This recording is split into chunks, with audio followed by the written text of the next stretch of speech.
Hey, welcome everybody. Tonight's Hangout. We're gonna get it started here. Let's invite some people. Copy the link. We'll see. I'm hoping it's all gonna work. Seems like the bandwidth is down, but let me get it going here. And we're gonna center and Control V. Control V.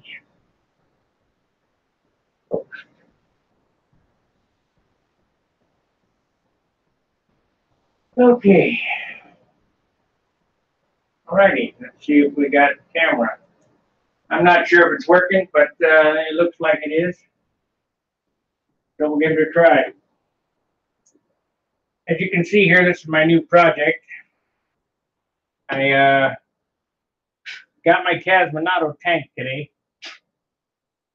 I got to tell you, the post office is terrible. It came from Japan, and it got here rather quickly to the post office. They tried to deliver it on Saturday, and guess what? We're not open on Saturday, so it sat over in the post office for a week. I had to get the postal inspector to find it, but I got it, so I'm happy. And tonight, I thought I would work on just finish shaping this nose while I'm waiting for some people to come in.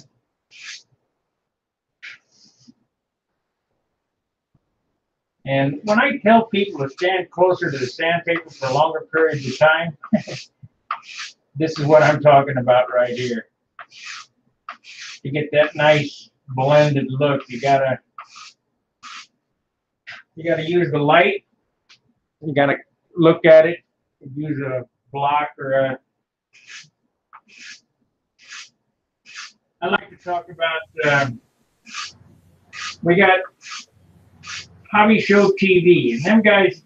They don't speak English. They speak Portuguese, but I watch what they do.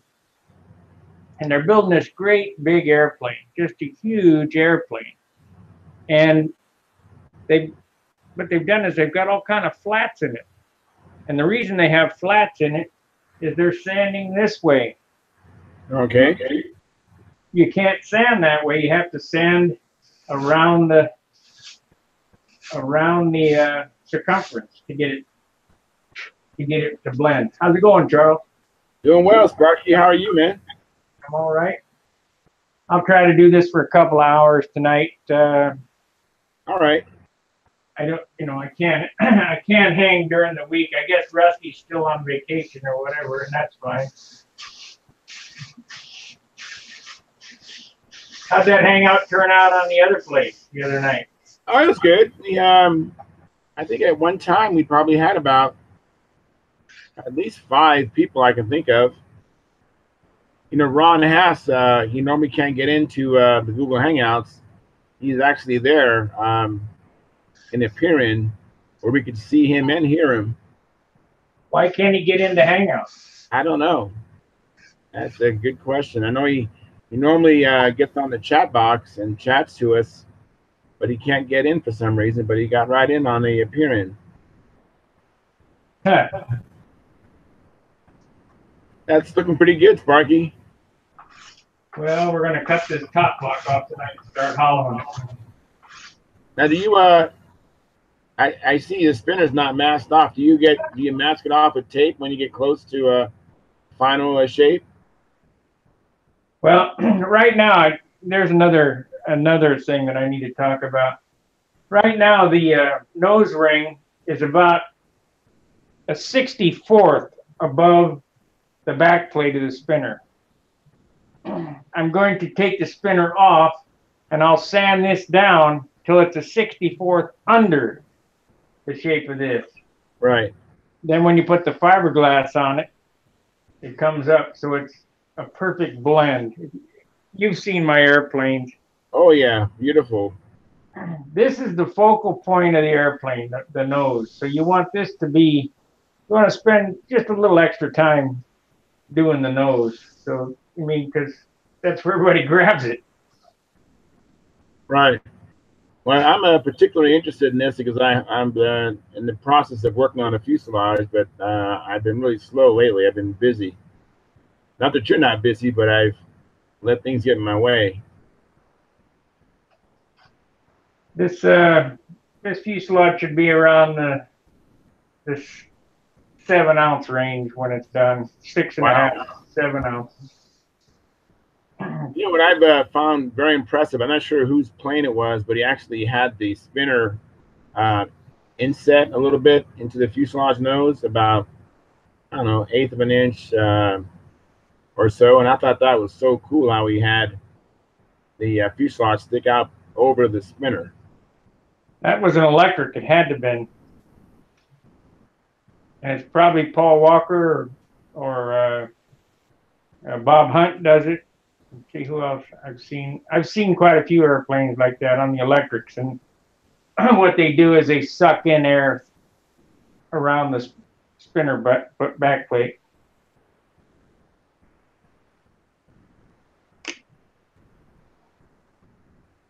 My friend John is going to be building one of these airplanes.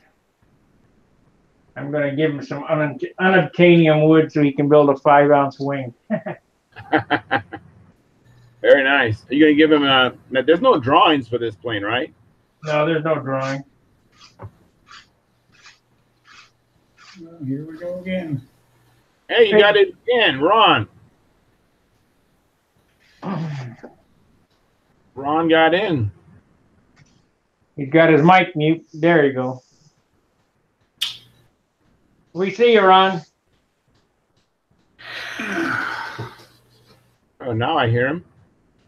I hear him breathing. These are the molds. This is the bottom block mold. This is the top block. So I'll let him use these. So that we have. Nice. And of course, I got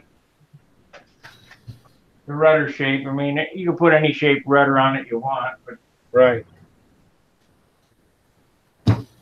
And the elevators. I've had these done about a year. This has been one of my slower projects because I'm not at home. Right. So is that that stab built up and then it's covered with a thin sheet of balsa? It's a 1/2-inch sheet of 4-inch wide, 4-pound wood, hollowed out completely, and then geodesic ribs put in it, and then it's just a plate stab, and then these are solid. The elevators are solid. It has 3 coats of dope on it, and it weighs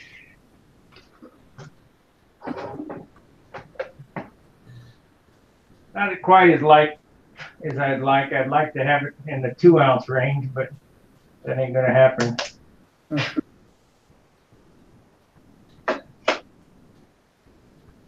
330. Let's see here, mode.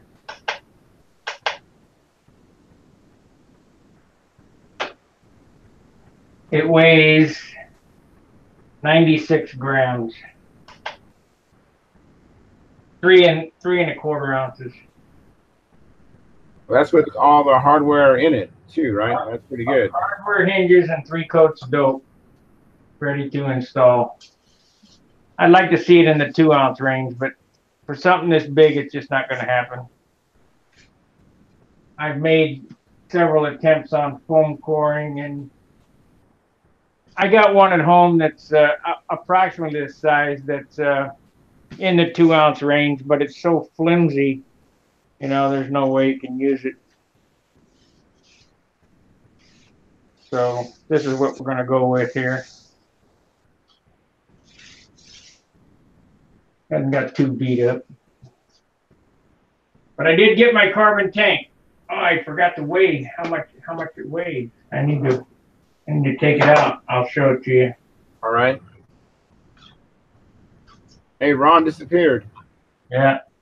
Who would pay $100 for a gas tank? I know some people. Yeah, me too.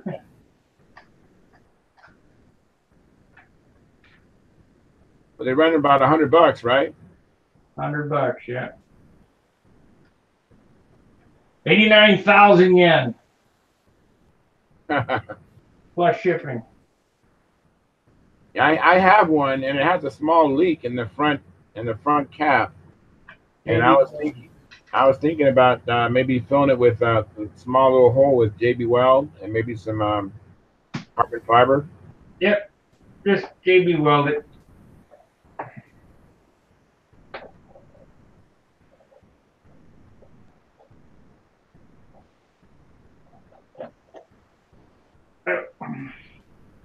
Yeah, I have a Wendy Onowski carbon fiber tank.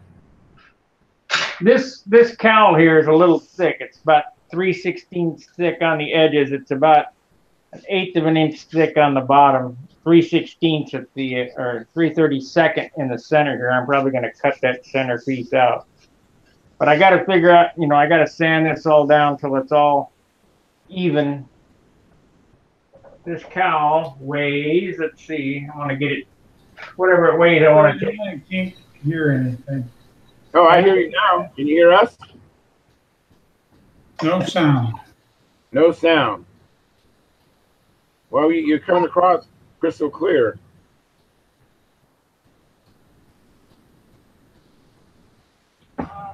Yeah, I understand you can't hear us. 3/4 of an ounce on the cowl. Need to get a quarter. Hang on, Ron. Hold up. I'm gonna. Oh, he hung up. He bailed. I was gonna type him. Probably needs to do something with the audio file, the audio drivers. No, I know what it is. You go to the top where it says where the gear is. Right. It says mic input, camera input, and then there's going to be the sound output. He has to choose his sound card. That's why you can't hear it. Hopefully you heard that. I'll type this in the chat box and let them know that. There's a speaker output, a speaker little symbol there, and you got to select your audio out. Okay, I'm typing this right now.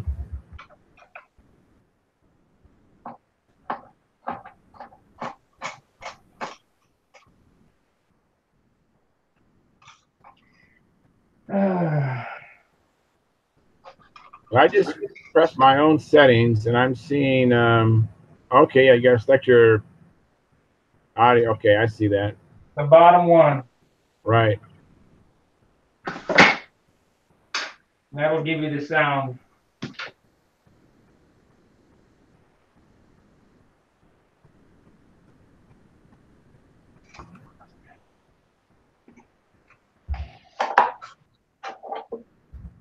Here's the tank.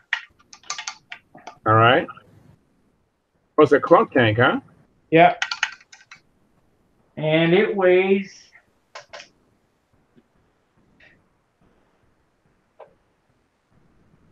1 1/4 ounces. That's pretty good. Real good for an 8-ounce tank.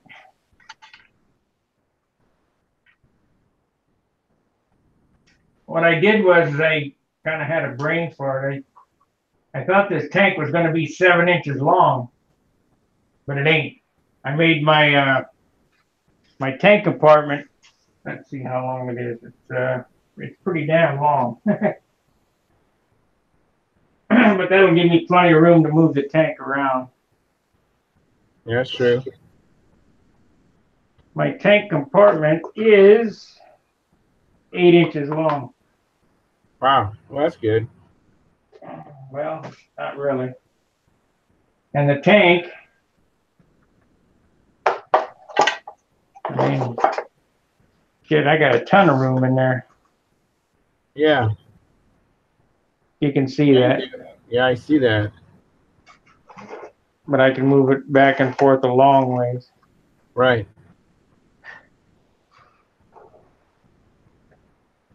So is that a Uniflow clunk tank, do you suspect? Yep. Or Yep. This is the same tank that's in my other airplane. Really nicely made. Of course, Kaz does super work. can I see that clank, that tank a little bit closer upper? A little closer up, I mean. Okay, let's click this on here so I can make sure that I'm getting you in there. Come on now. All right.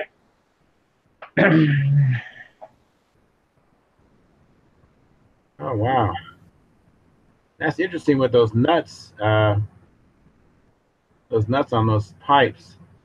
Yeah, that's to keep it from breaking. Very interesting. Okay. And it's a round side. Yeah. I wonder if he uses a block of wood to shape it. Well, I can tell you this thing is done with carbon fiber tape. It's wrapped like a tennis racket handle. Okay. But ounce and a quarter, I don't care if it was made. That doesn't matter to me. Yeah.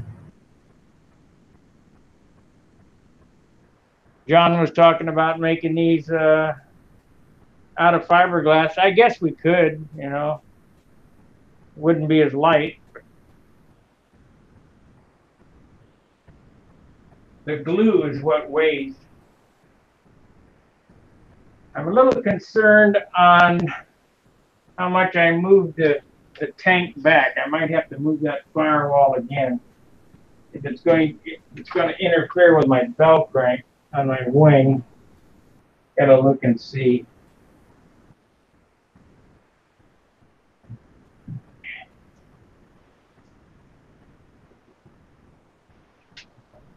And I should be all right. Yeah, I should be fine. It should just miss. Yeah. That's all I need to do is just miss. Yeah, it doesn't matter how close it is as long as it misses. Yeah. Is that a Junar wing or a derivative of that or?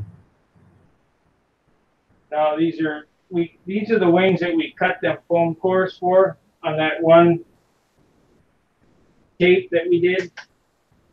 Right. See how much all this crap weighs.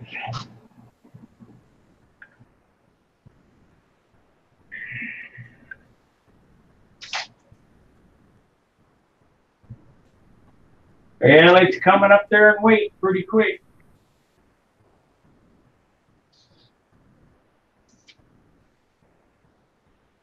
Of course, I'm gonna take at least 2 ounces off the fuselage.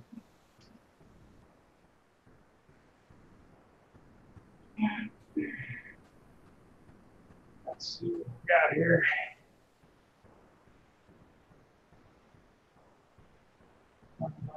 About 18.5 ounces.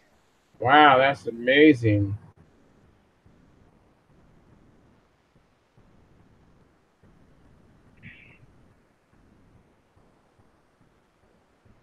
Should be around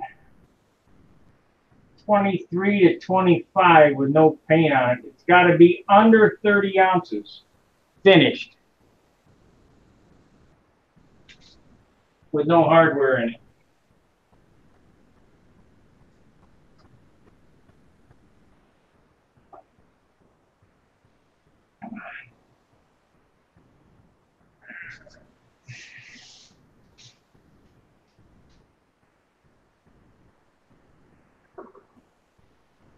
So we got 18, 19, 20 minus 2 back down. We're about down to 20 ounces because I don't know what this top block weighs, but I'm going to cut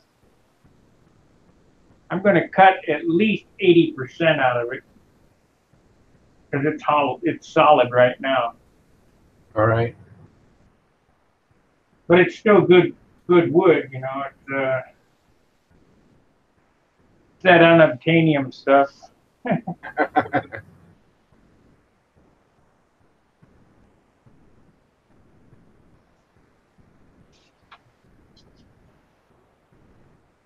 Anyway, I wonder how many people are coming tonight. Still kind of early. Sometimes I don't get in this early, so I was hoping to. I didn't know he was going to do it, so I was prepared to start and peer in, and I was just getting ready to type in the link at the bench, and I saw you had posted the link, and then I came over here. Well, this is where everybody's kind of used to coming. So I decided I'd do it tonight, even though my bandwidth looks pretty bad. 7 viewers. I hope you guys enjoyed the 87 Nats footage and the VSC footage. Yeah, I really enjoyed the Nats footage. I haven't gone through all the VSC yet, but I really enjoyed the Nats. That was great seeing Wendy when he was young and everybody else and all the camaraderie. It's great to see that. I got D Hill also provided me with a video of a big indoor meet I've never seen, but I didn't post it. I guess I probably could. You know, they're flying some control line airplanes indoors. They also have some RC stuff indoors. I don't know what year that was, but got to be around the 80s or 90s. Late 80s, early 90s. So was you there at the 89? What's that? So was you there at the 89 Nats? No. No. I was off motorcycling at that time.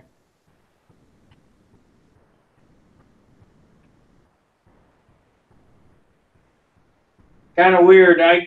I'm done motorcycling and Wendy starts back up. Yeah.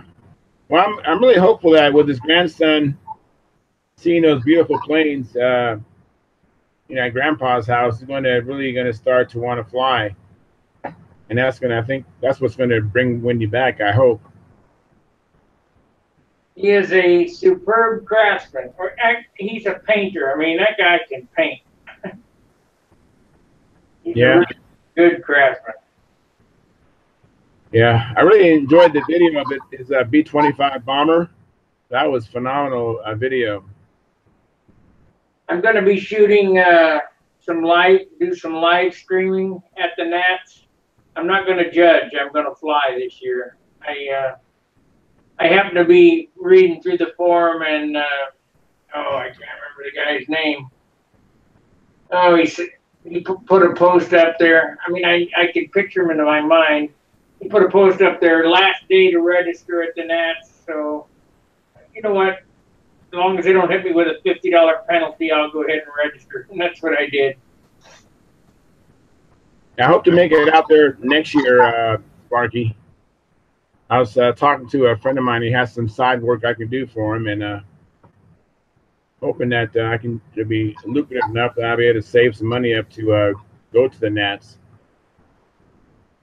I'd like to see you come to Brodax, and another meet that you got to go to is Joe Nall.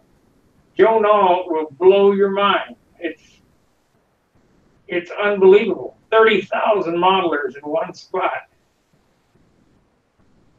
Yeah. I wish they were all control line modelers, though. There probably was a couple hundred there. Yeah. Yeah, really, I'm kind of tunnel vision. I really just like stunt.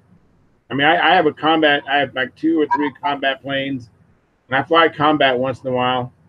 I don't compete with combat, I just sport flyer. But stunt is really, I'm just really driven to do well in that. You didn't hear about my combat flight at Brodax, did you? No, I just heard about your stunt flight, which I saw. Of course, I built all those combat planes. They're over there in the corner. Right. And Mike Lonkey flew it first, and it needed a little bit of work. I'm not a combat flyer. I don't know what it needs. So he got it going, and I took off. He said, "You fly it now." I took off, and I was going real good, flying, hauling ass, man. Right. Figure eights and loops and stuff. So me being a stunt flyer, we're coming to the end of the flight. I had done a bunch of insides, and I decided, well, you know what? I better do some outsides. So I went up like that, and I started to do some outsides, and I changed my mind. And by the time I changed my mind, I went, yes, Dick! Yeah. Yep. I've been guilty of doing that too. Absolutely. I did that. I crashed my combat plane, I don't know, 4 or 5 months ago. The same exact reason. Indecisiveness. Yep. I mean, it goes so you can't think. It goes so fast that, you're thinking, well, you got to be committed that you're going to do that and stick to it. Yes. You cannot be willy wonking around. You got to know exactly what you're going to do and don't change your mind. Yeah, because you don't have any time to correct it. It probably was going 100. Wow. Somewhere Yeah, in there. I'm mostly flying slow combat planes, so It didn't hurt it. It broke the propeller. It pounded right straight into the ground all the way up to the leading edge. It tore the covering. We put some fast cal on it, and it broke the boom. But it didn't break the leading edge or break the wing at all. It went, yes, Dick! Very good. Very good. And he see me flying, and all he could hear was, yeah! I know. And if I would have done that, I'd have been all right because it was at the end of the flight. I knew the tank was about over. Or two. You can fix that box up. You got 2 or 1? I'll take this one. Let me fix this blind so we can get rid of that glare. Okay.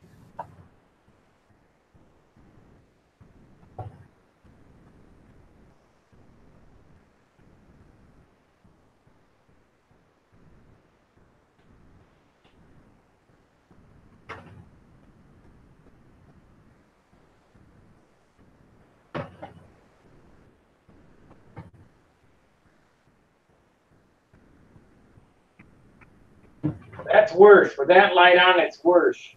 And usually that's what I usually have every night. How is it now? The overhead light's good, but that last light you turned on kind of put a glare on everything. All we can see is the light. Really? Okay. I'll turn it off.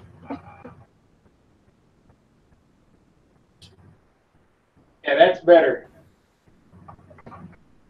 All right.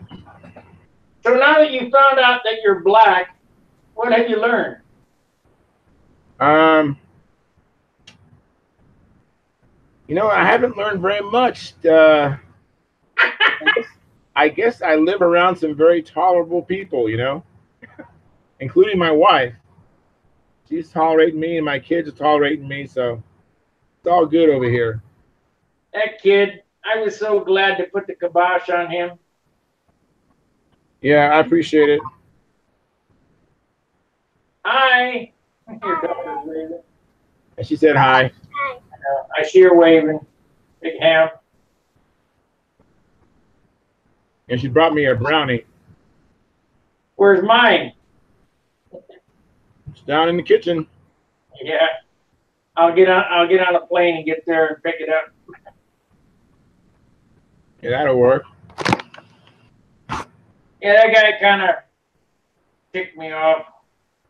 But I don't have to worry about him looking at Stunthangar anymore. Yeah, I'm just surprised these kids have nothing better to do. And a bunch of old guys, go play. Go play with your own. Yeah.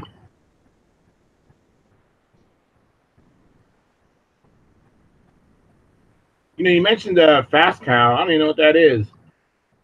It's real wide tape. It's clear monocoat or what, I don't know, it's sticky. It's like monocoat, it's about yay wide, and you just stick it on to cover the hole. Huh.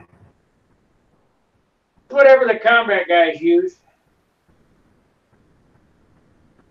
So I got a bunch of combat motors and a bunch of combat planes I'm going to sell, I guess.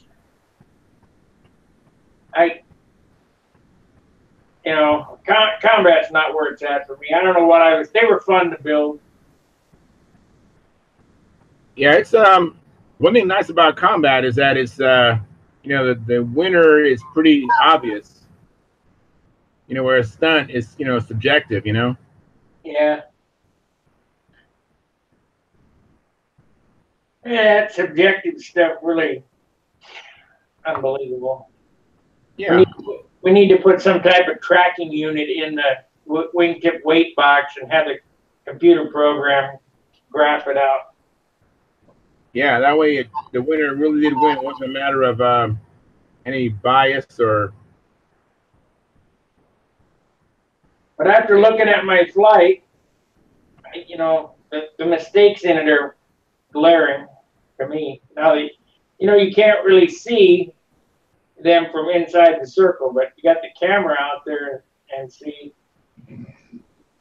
I can see where I made my mistakes. I didn't bias the circle 180. I'll make sure not to do that again. When I came up with the wing over, it should have went right straight up over the top and landed 180 out on the other side, but it was off right. Like 20, 30 feet. Didn't go right straight over.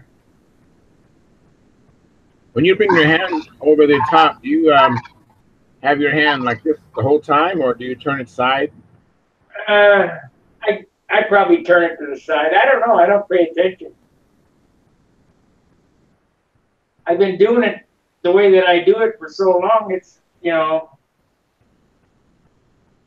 it's the pattern is kind of like reflex, Right.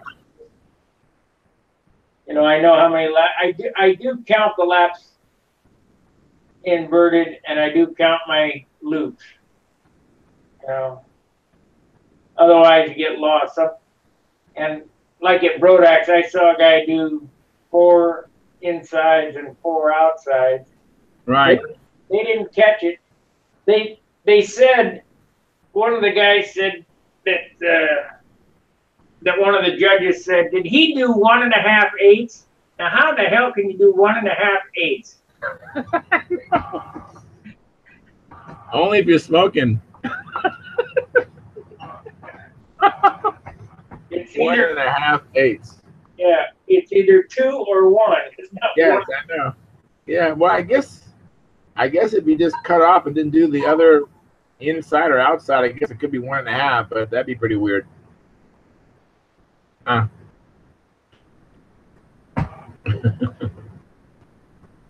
So what does your flight box look like? Is it one you built, or is it a kit, or? No, it's just a little fish and tackle box. I used to have a great big box. Man, I've had plywood boxes like the slot car boxes. I've had tool boxes that are on wheels. But now I just carry the smallest box that I can do, and I only carry that when I can't get to the car, because the car has, you open up the back, it's got the fuel sitting in there, the handles, and I just take that shit out. I don't want all that crap. Right. And so when I go flying, I put a perimeter of safety cones around, and then I have a stooge because I fly by myself, and I have a concrete paver to hold the stooge down. So I kind of take a bunch of stuff out to the circle. Well, I have a lot of novelty stuff, and I have a stooge by Commodore, and that weighs about 200 pounds. And I have a little handle slide, and I have some big line reels. I mean, this shit that I've been collecting for a long time. I'm going to put an inverter in my car so I can run a drill out the field, things like that. That's a good idea. I got the inverter, I just didn't got it put in yet. Yeah, I had a when I was doing sales in Orange County. I actually had I think I had a 2,000-watt inverter that I put in my trunk of my car, and I actually had an all-in-one printer in my trunk. Is the kind of the sales calls I was making. I was actually working with the utility companies, as I usually needed to have a copy of the prospect's electricity bill. And I worked off rebates. 2,000 watt, that's way too big for a printer. Printer don't drop. I had my printer, my laptop. I had a bunch of stuff that I was using. Not always at all the same time, but I have a 1,000-watt inverter, and that should run a drill, the laptop, a battery charger, the television, whatever. Yeah, some of those ratings are just peak. There might be a 2,000 peak, but it might normally just run a lot less than that, 1,500 or so, or something. Well, I can't see, that stuff drawing that much power. I mean, I'm going to charge batteries for the camera, and just little shit like that. Yeah, well, just add it all up. It adds up. I used to have I still have it. I have a little Honda generator. It's probably getting big. Oh, those are cool. When I was going to fly electric, I really went whole hog. I bought all the high suit stuff. I had all the best batteries. Them Thunder Power batteries, $100 a piece, and I had everything. A 24-volt charger. I still got the charger and the power supply, but I was running it off that generator.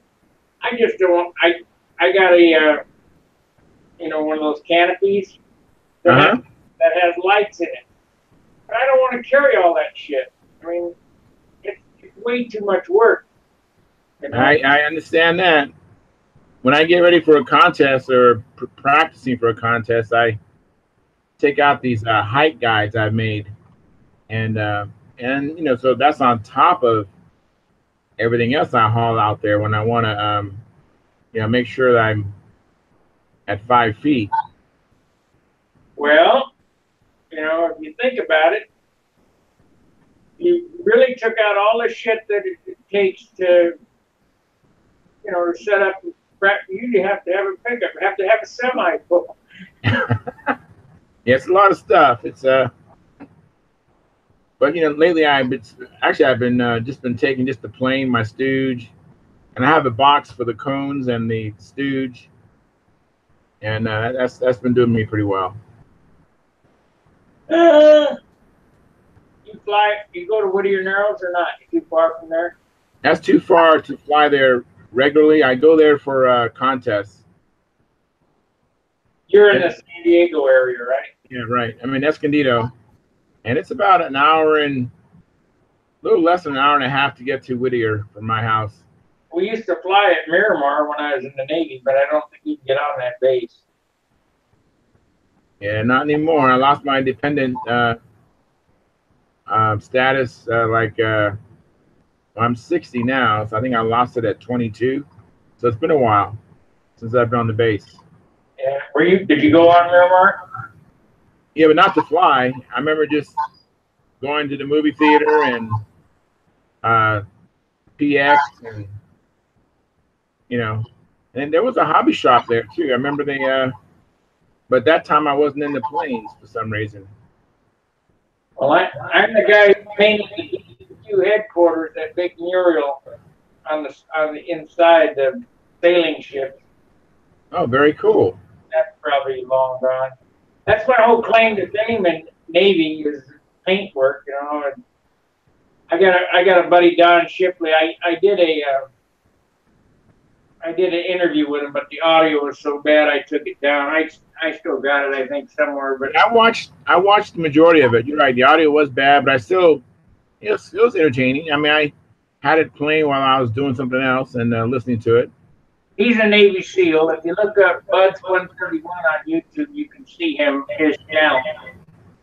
But I was in a little bit before him, and some, you know, he deals with a lot of phony Navy SEALs, but guys, what was your claim to fame in the Navy? Well, I was a painter. I was a painter of gray, and boy, I could paint gray like nobody's business. Yeah, Don's a good guy.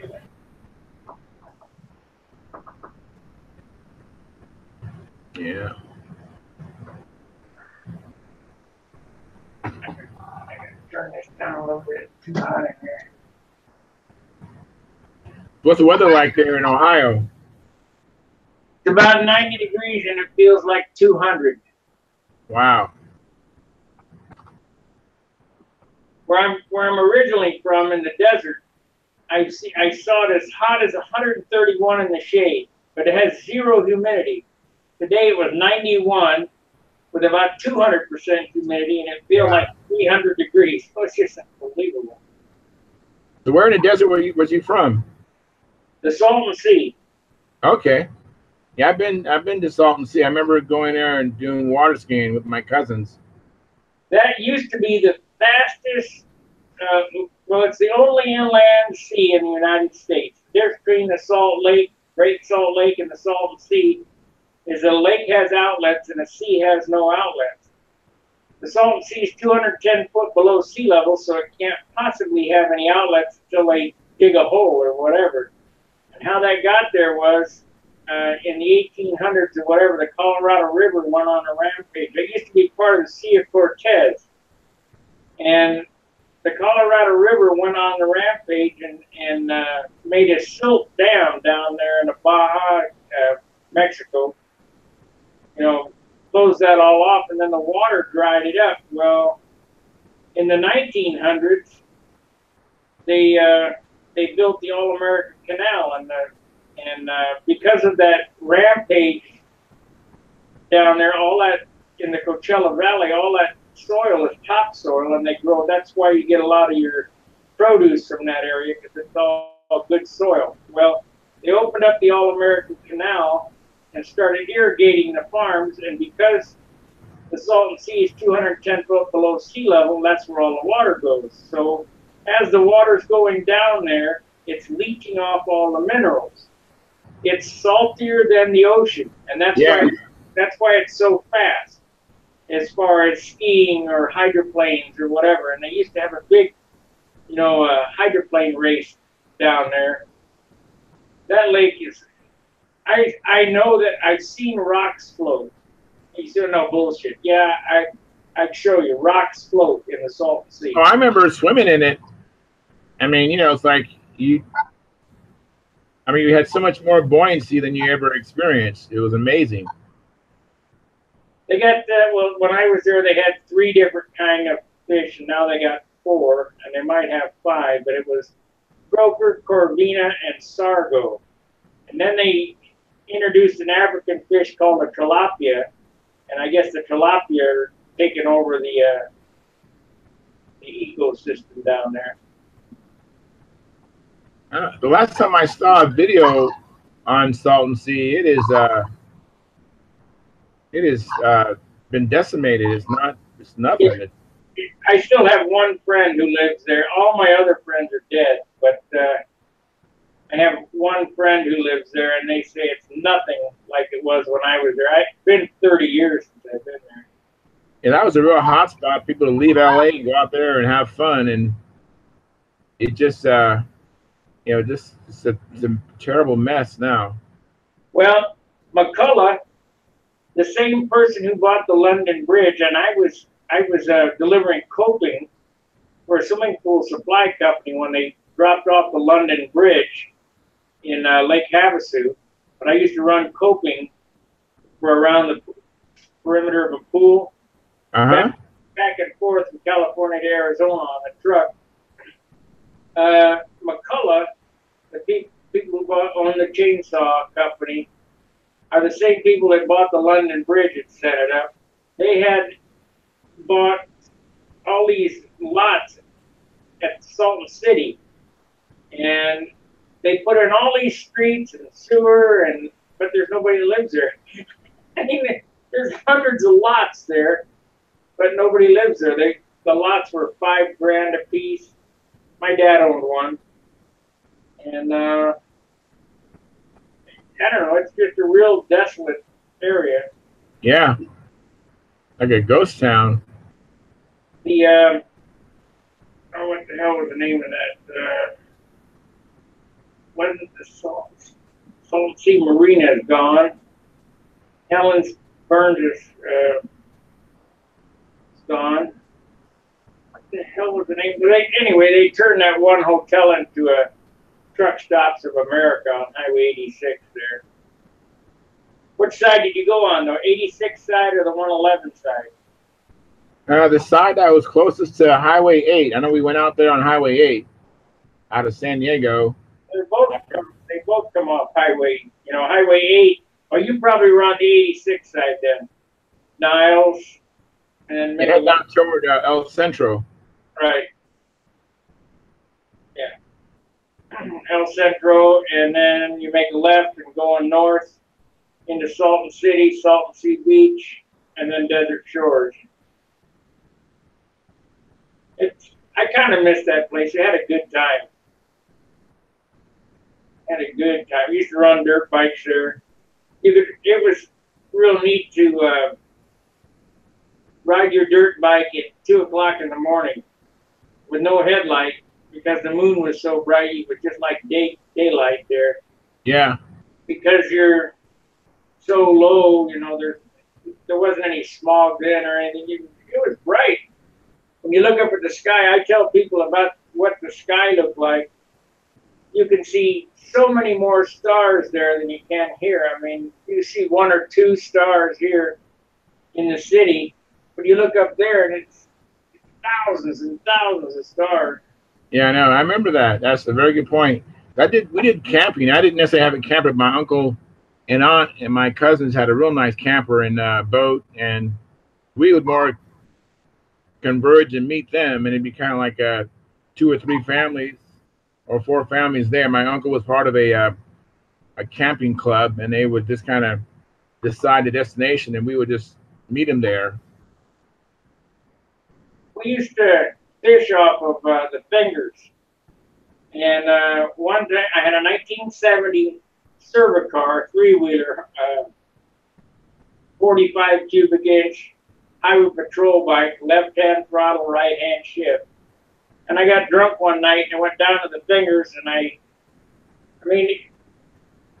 I'm real comfortable in the desert. I didn't need a sleeping bag or anything. I just kind of parked the bike and laid down in the dirt, in the sand. And I got up in the middle of the night with this extreme burning sensation. And what happened was a scorpion went down my pants and bit me 7 times. Wow. So, if you know anything about the Salt, I was part of the volunteer fire department as well. And our claim to fame with that is we never lost a slab. never lost a foundation. But I called the Indio, it's a long ways to Indio from where I was. It was probably 40 miles. I called the emergency center in Indio, and I told the emergency room what happened. And they said, well, wash it with soap and water, pack it nice, don't go to sleep. If your lips turn blue, give us a call. I said, what? She said, there are no poisonous scorpions in North America. So that's for everybody listening. There are no poisonous scorpions in North America. They only act as a bee sting. Hurt like a bitch. Yeah, I bet it did. There was a bunch of people and I ripped my pants off. I was standing around naked. Took them out, and out come that little clear scorpion, you son of a bitch. Wow. So are you still comfortable laying down in the sand now? Oh yeah. Okay. Yeah, I got no problem roughing it or whatever. No big deal. Yeah, I actually have a problem roughing. I probably need at least a tent. At least that. Oh man, the desert is so nice. It's you don't need no tent. Doesn't rain there. Yeah, I just need to have some sort of sense of enclosement, you know. Yeah, I'm just not out there like that. Don't bother me at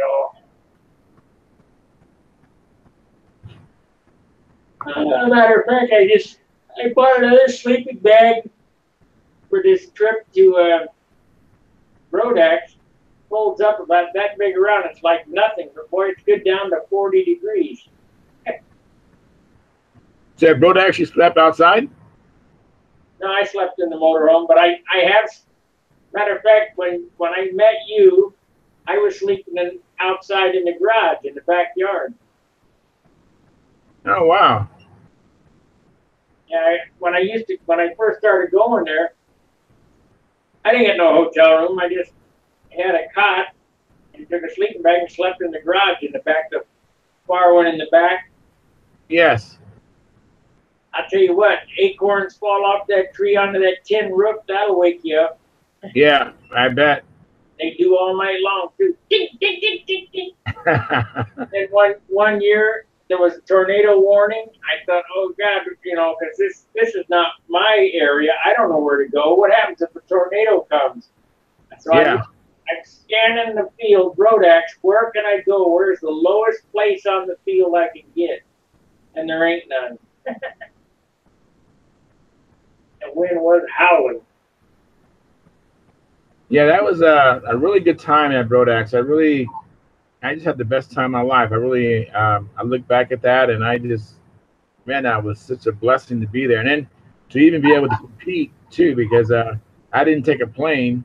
My roommate, he had drove out there. I flew there, and he said, "Why don't you just fly my tutor one?" And so my first flight with the plane was was an official flight, the very first flight, and you talked about exciting. That was very, very exciting. Well, people ask me, you know, I took those movies of Rodak. Oh, by the way, I still got some more to go. I forgot. I still got some footage to upload. Days 4, 5, and 6, I guess. Anyway, they said, well, why didn't I take pictures of the museum? There ain't nothing there yet.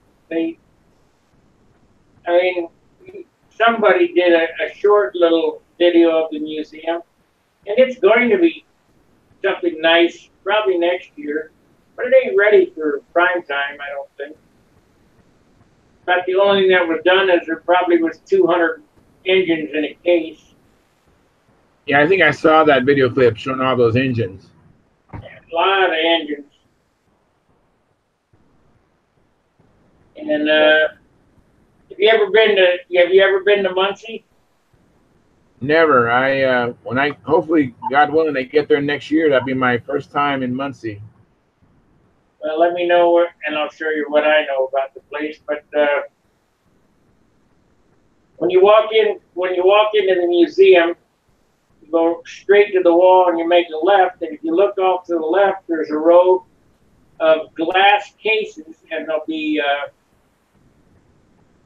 George Aldrich's Nobler and Steve Woolley's Cobra and some things set up on a shelf. But next to that glass case, there's a little enclosed building of an old-time hobby shop. Well, Brodax built one of those. That's kind of cool, where they got kits and Pico wheels and perfect wheels and tanks and, you know, all the old stuff from when I was a kid. Yeah, that sounds cool. That sounds very cool. Yeah, I saw the video you did of the shop before I even went to Brodax. I think I saw that. And then when I actually went to Brodax, that was neat walking through their hobby shop. That was, oh man, just, you know. Well, we got a place in town here that I'm going to go to tomorrow. that's better than Brodak's shop, but it's an RC place, but you know, of course, a lot of things convert from RC to control line. Right. This place here is like a 2-car garage that has 10 times more shit than Brodak's does. I mean, it's just jam full. There's got to be 10 zillion airplanes hanging up. And Wow. you can't, I mean, the aisles are narrow, and there's just so much shit in there, it's unreal. I did a video on it. It's called Radical RC. You look for my videos. Oh, I think I saw that. Yes. Yes. And then if you go in the back, they got a bunch more shit back there that they mail order. Okay. He can get you anything. He can get anything I want. I always go and I always look through all the wood in all these shops that I go to. I mean, but wood is so hard to find. Good 4-pound wood. Yeah, I know. I don't have any 4-pound wood. I've got some 5-pound wood. And I don't have any 4-pound wood that's worth using. When I go to Brodak's, I always get these.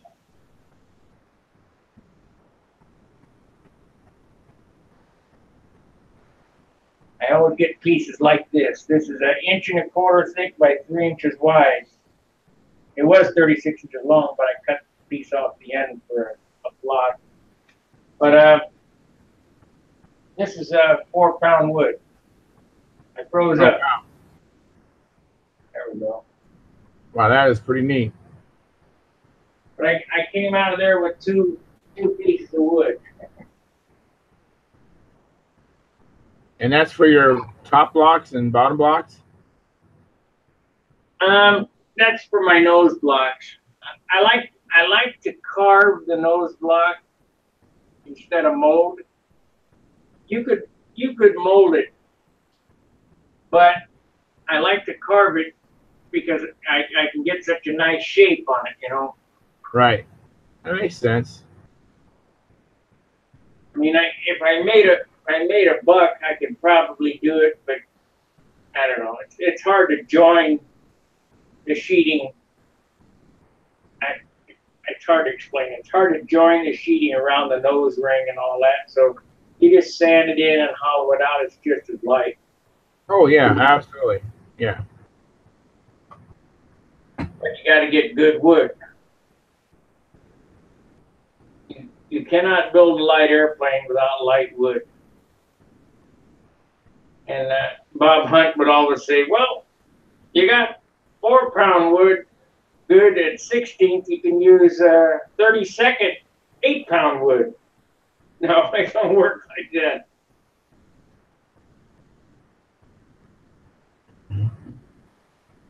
At least I haven't figured out how to make it work.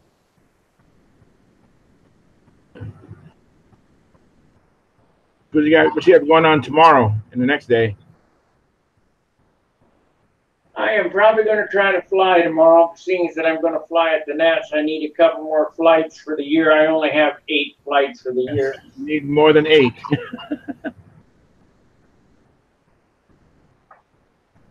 But that airplane is like wearing an old shoe. You know, I used to fly my Continental, the red, white, and blue Continental XL. I should never have sold that airplane. But that was like an old shoe. I could leave that, you know, hanging on the wall for a year or two and pick it up and fly it halfway decent. Got the handle, you know, I got a handle set, a set of lines, and that's already adjusted. Just put it on and go. Right. So what kind of handle are you using? I use a Casman auto handle. The 50. Narrow space fit. My hand's small, so I use the smallest handle he makes. Okay. And that you can adjust the line spacing with that handle? Adjust the line spacing, the overhang, and the bias. And I just run 0 bias, and I run everything as close to the pivot point as I can get, because that acts like power steering. Right, right, Let's start doing all that overhang. It slows everything down so much. right. I agree. I agree. Yeah, I have several Ted Fancher handles and a couple of Tom Morris hard points, and then some Brodak handles, a couple of Brodak hard points. Well, I have one of the best hard point handles I've ever seen, but I don't like it. And it's a Smith Brothers hard Yeah, I've point. seen the ads. I've seen the ads, but I haven't seen it. Well, I've seen like Dave Sabon. Do you know Dave Sabon? No, Yeah, he has. So I actually have had one in my hands. I know what it looks like and feels like. Really light. doesn't weigh anything. Yeah, it doesn't weigh anything. Now, I don't like it, not because it's a Smith Brothers handle. It's I don't like hard point handles. Last year at the Nats, and we're not going to go into that again. It seems that every year at the Nats, I make a trim change. Well, I dropped my cast handle and put on that hard point handle, you know, trying to give it a try. I'm not going to do that this year. I'm just going to go and fly like I normally fly. Yeah, good idea. Every time I've been to the Nats, I've made a trim change. Tape the hinges, put some nose weight. No, I'm not doing that this year. Yeah, yeah, that'd be a good idea. Yeah, I try it maybe a week or so out. I try to stop making any more changes and just fly the plane. I got it's real close to the Nats now. I got a week to go, so I got to get as much practice time in as I can. I don't expect to do all that great. I'm just going. I want to take some movies. Like I said, I was going to judge, but got to thinking about it. Better just fly and take movies. I'm going to live stream some. So anybody watching this, look for the live streaming of the Nats. Yeah, I definitely will do that. I look forward to it. I mean, that's the Nats. You know, it's the big one. The big show. It's a lot of fun there. I mean, I like going to what's the name of that steakhouse where they used to throw the peanuts on the floor. I guess they quit doing that. Roadhouse. Texas Roadhouse, yeah. I guess the fire marshal must have got on for throwing the peanuts on the floor. You're not allowed to do that. Oh, that makes sense. Yeah, it could be a fire hazard. If it's all nice and dry, it'd be just like kindling. Oh, a few years back when we used to go there, it was crunch, crunch, crunch, walking through a 1/4 inch of peanut husk.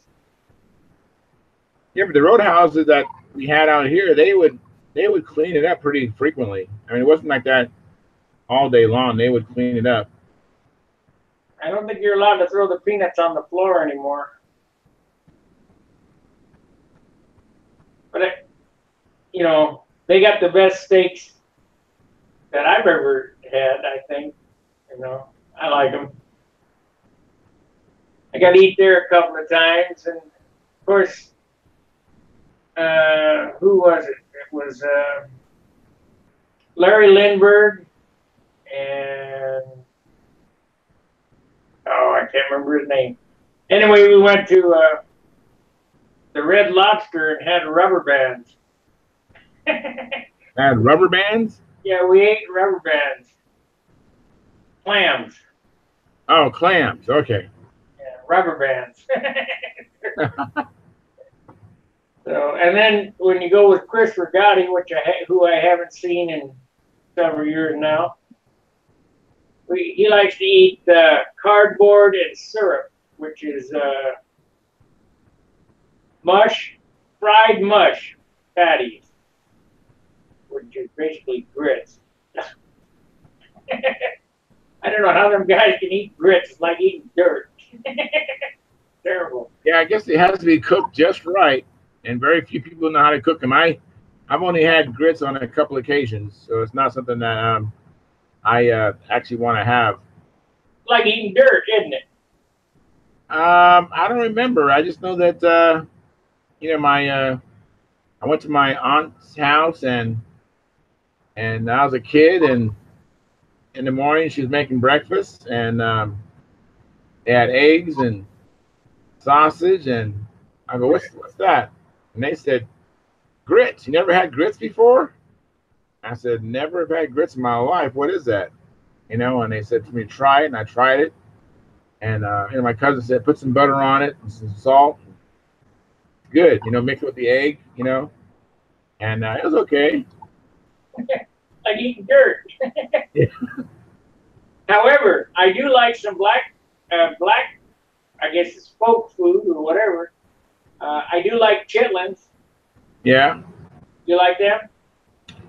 Yeah, that's pretty good. I've had that on occasion too. It's not I was born in Panama, so my mom is more West Indian, and her palate is more of a West Indian kind of palate.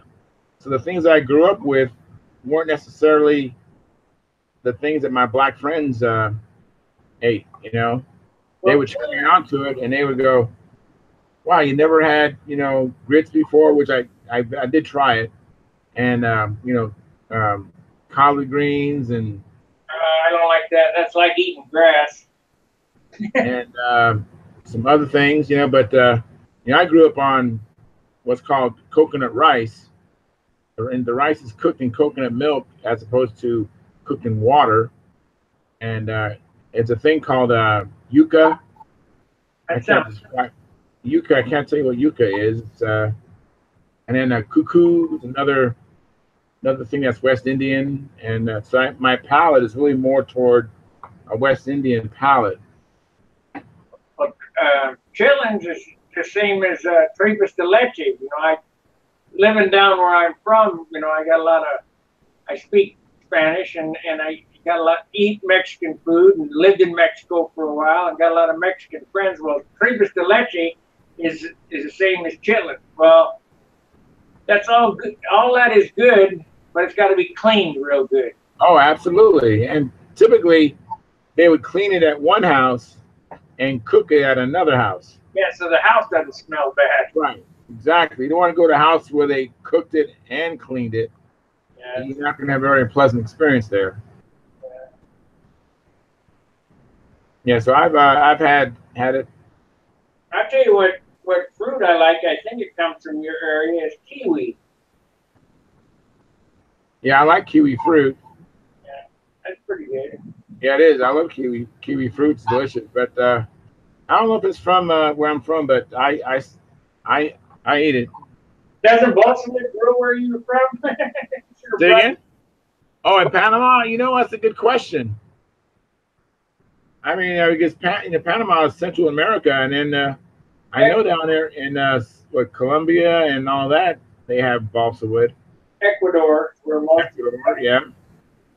But I think balsa wood probably, that balsa wood is people think it's a softwood, but it's a hardwood, and it's not a tree; it's a weed.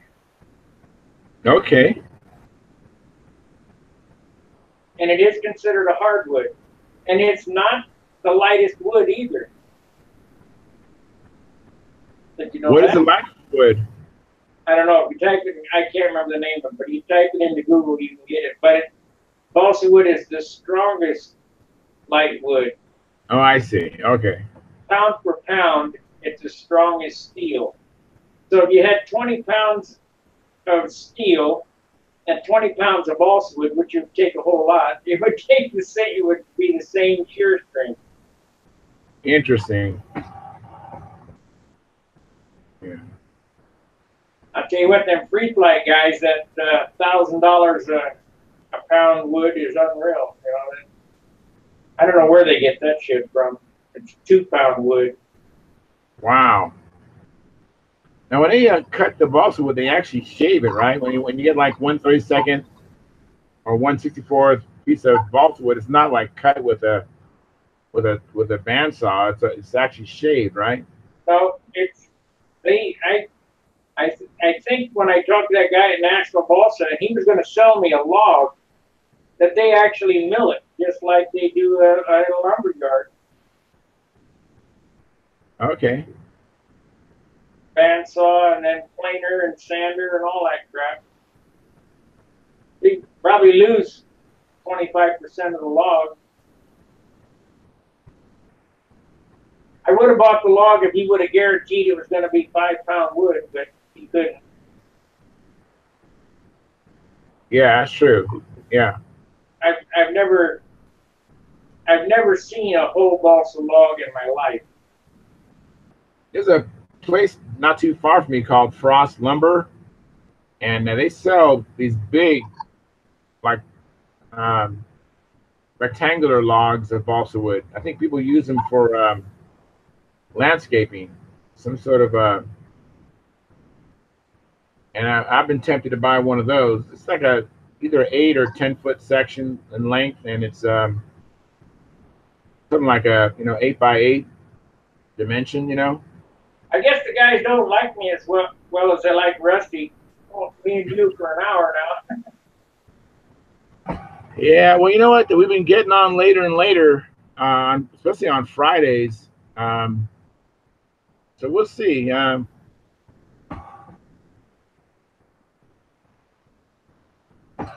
know that's that guy's problem, Ron Hess or whatever. Uh-huh. He doesn't have his settings right. And that's why he can't hear us. Yeah. Well, it's tough for some people to fix things, especially on computers, Maybe I ought to do a video of how to adjust your settings so you can talk and hear and all that camera.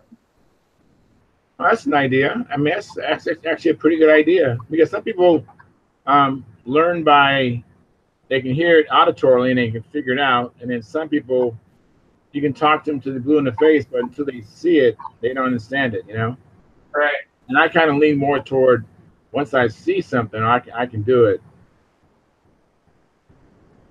Once I see something, I forget it. I try anyway. Yeah. So how's your wife doing? Your wife in good health and everything? Oh, yeah. Yeah, she's all right. I guess with you being a Navy man, she's okay with you being gone a lot. Not really, but I got to pay the bills, so I got to have a job. I like it here. It's quiet. I don't know. This is a different kind of life. It's like living in a hotel room, one room, Right. But this is better than a hotel because I don't have people. Here's Gerald. All right, here comes Gerald. Almost. There he is. Hello there. What's up, Gerald? Just was making up handles with one of my sons, making up control line handles, and forgot all about the time and thought, I better check and see if Sparky's on today. And Charles is there, so hello, Charles. Hello, Sparky. Hey, what's up? Yeah, I'm glad you showed up, because I actually need to run an errand, but I didn't want to leave Sparky. I didn't want him to get discouraged and close the show down. I just need to run to the store to get some stuff and come back. Yeah, okay. And so you two can hold down the fort. Yeah. And I'll be back. All right, Okay. Charles. Go see you later, Charles. All right, see you, man. How are you keeping, Sparky? I'm doing all right. I got my $100 Casminato tank in. Finally, the post office sent it from Japan. Well, actually, they sent it from Japan to China, and from China to the United States, and it came in record time.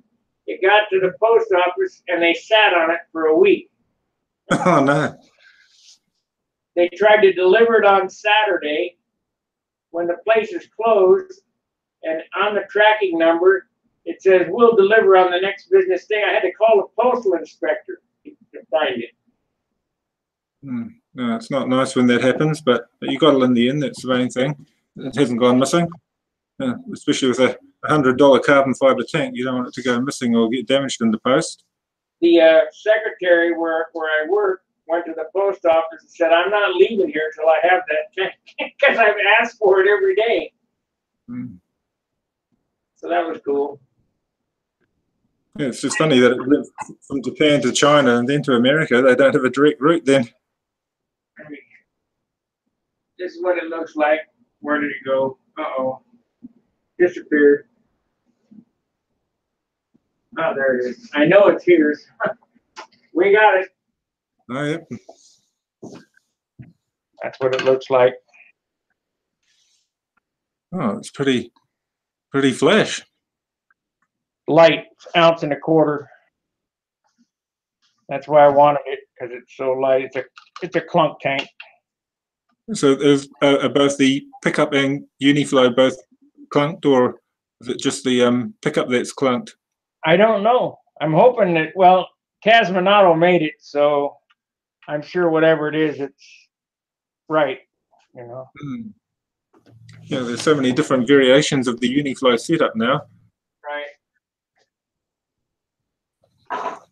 And I'm still working on this. I'm shaping it.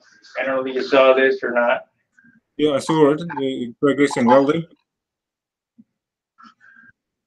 I'll work on it some more tomorrow, probably outside. It's pretty dusty. I shaped the nose some today. And one of these days I'll get that done. The main thing is just doing a bit of progress at a time, a little bit at a time. Even if it's just like an hour each day, you still make definite progress. Often all that work was basically done at home, and I just drug it up here, you know. I built that in a week. Well, he's done very well. I sort of work in fits and spurts. When there's a contest coming up, I work a lot quicker, but otherwise I just try and do an hour or two each evening, and you progress slowly.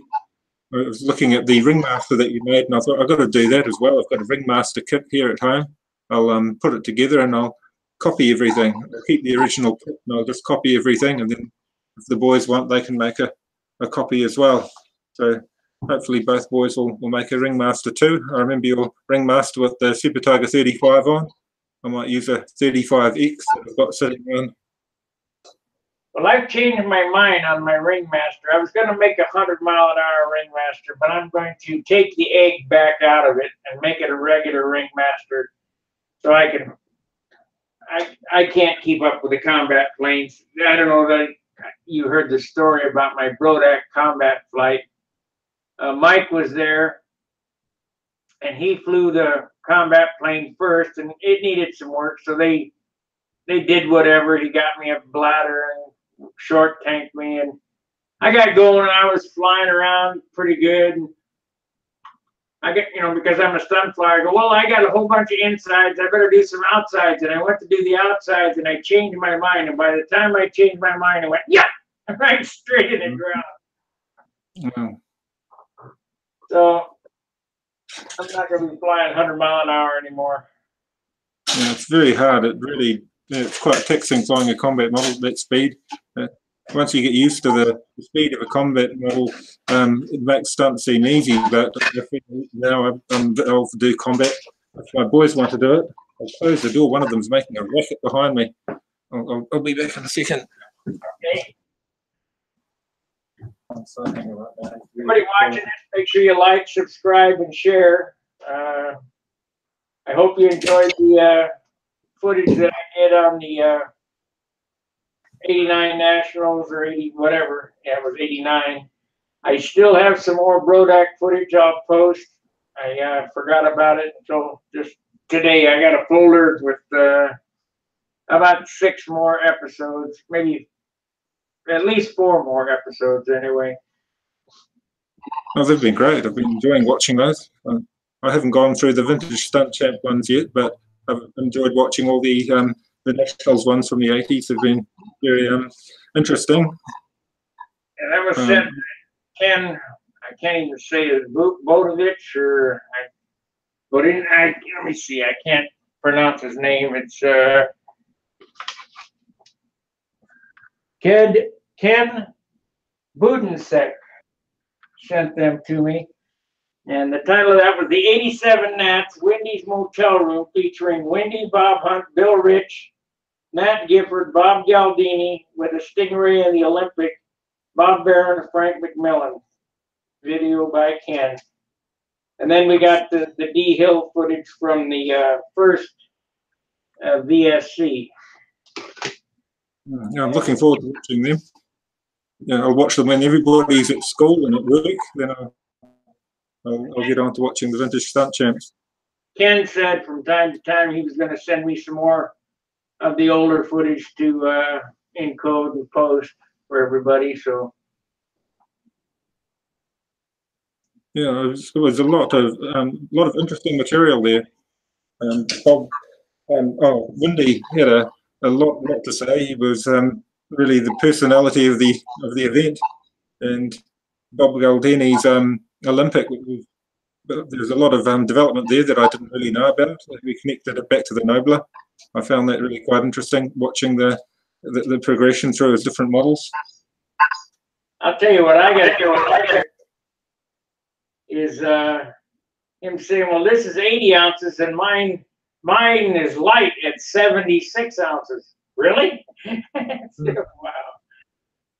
Yeah, well, I suppose it was a bit different then. A lot of models with full foam wings, they weren't using the lost foam process or as much moulding as you use now. The techniques were similar, but they've advanced quite a lot in that 20 years, 30 years really. What made those planes weigh is if you listen closely, they said, well, this one's covered with Emron and this one's covered with chroma color or whatever. That paint is heavy. Heavy. Yeah. They're all automotive finishes, I imagine. And two-pack automotive finishes. Well, they use dope yeah, they look nice for a reason. It was interesting to see the development of Al's motors too, how he went from the Super Tiger 46 and then he stroked it progressively until he got to a 60 size Super Tiger 46. That was quite fascinating, and you could sort of see how people settled on the Super Tiger 60 because it didn't seem to have the ring problems the 46 had. It had a more reliable run. And things developed from the Super Tiger 60, but it really was a high point. And it was just interesting to see just how it moved slowly but progressively over those years since '87. Super Tiger 60 is I love them. They're super good engines. I got one brand new one in the box. One back in about '89 from 436 models. And I had it on an enlarged model. Was a bit too big for it. It was about 800 square inch, and it was over 70 ounces. I think it was 72 ounces, and I struggled. I probably needed to work the Super Tiger 60 a bit with a bigger Venturi, and I was using 5% nitro. Thinking about it now, if I had the same model and motor, I bought the motor brand new, and it was just barely run in, and I sold it. I wasn't happy with it, but if I had the knowledge I've got now, and with the knowledge of Stunthangar, I could have probably got the model to work a lot better. Listening to the weights of their models, 72 ounces wasn't that heavy compared to some of theirs anyway. No, a Super Tiger 60 I know will pull an 80-ounce airplane because Gary Hayjack had a SV11 that was 80 ounces, and he had a Super Tiger 60 on it. And one time he let me fly it, and it went lean. And buddy, that thing's a handful. It'll pull your arm off. But I brought two spare motors back from St. Louis. I got one old one and one brand new one in the box that I'll take to the Nationals as a backup engine. So what about the Nationals there in America? The what? Your Nationals, when are they holding your Nationals? The Nationals are the 15th, I think. It's 2 weeks from now. It's not this weekend, not next weekend, but the following weekend. Or is it next weekend? I don't know. Whenever Jerry goes, I gotta go. Oh, I suppose it's like the high point of the season, really. You have all the events leading up to the nationals. That's what we have our nationals coming to the better weather in summer. And we have our nationals early in January. Well, our the events. Our nationals is the first contest of the year, besides Brodak for me. Oh. I mean, I wish the nationals were in September, but they got to have them in July. Is it September more stable? Is the weather a bit better in September? I got more time flying. I mean, us guys here in the Midwest are not gifted like the guys in California and Florida where they can fly all year round. Here we can only fly a couple months a year, 3 months a year maybe. Yeah. Maybe have to do what Iger Berger was doing on Stunthangar. He had all these young guys flying stunt in an indoor stadium with their foam models. That was quite impressive. Of keeping people flying all year round. I thought that was a new thing, but it's not. I got a video, I should post it, that D Hill sent, and they were flying indoor in '89. So it's not new. Pity. Oh well, I suppose it's fun to fly indoors. I've flown control line indoors at a large sports stadium, but that's many years ago now. That would be in about 1990. I flew indoors, but a lot of them wouldn't see us. Their models on their perfect courts. You could see sooner or later something would happen, but small models are a bit limiting too indoors. You really need a huge stadium where you can fly 60-foot lines on. A lot of the indoor sites we've got here, you have to fly an indoor model, indoor specific model, and that would limit your ability to do a full F2B pattern.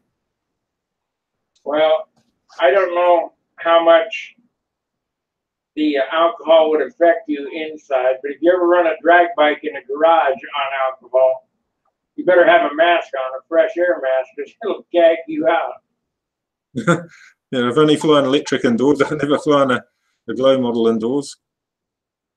But I suppose, like you say, you've got indoor stadiums in the States that are huge, that they run their indoor motorsport events in.